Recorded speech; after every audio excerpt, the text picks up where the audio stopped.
మొత్తానికైతే ఇగో మాకే పైసా పైసా కరువు ఉంది. మొన్న వేసుకున్నాం కదా మన మహాపత్రికల శోభమ్మ చెప్పింది. ఏమని చెప్పింది? ఇగో కానొస్తుందా? మాకే పైసా పైసా కరువు ఉంది. కేసీఆర్ గుడి కట్టిస్తానని కూల్చిండు.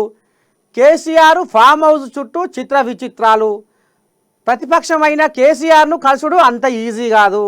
ఆయన చుట్టూ దుర్భేద్య కోట, ప్రైవేటు సైన్యం, వ్యవసాయం రూటు మార్చిన కేసీఆర్. ఇగో ఇది కథ. ఈ రకంగా నేను గ్రౌండ్ రిపోర్ట్ తీసుకొని మరి అలా సభ్య సమాజానికి ఒక వాస్తవాన్ని బయటికి తీసుకొచ్చింది.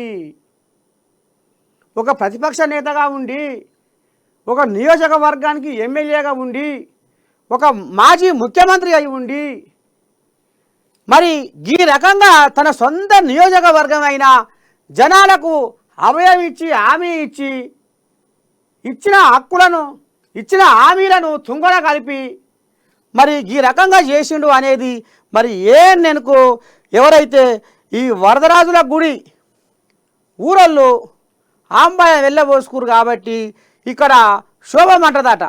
మాకే పైసా పైసా కరువు ఉంది. వీళ్ళు 10 ఏళ్ళు రాజ్యమేలిరు.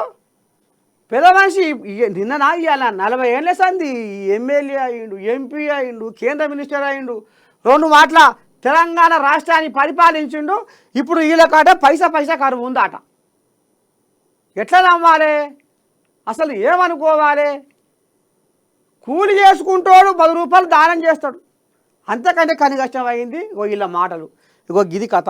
అయితే ఇక ఈ మచ్చ పోతందుకు, ఈ నింద పోతందుకు వరదరాజుల గుడి కట్టిస్తా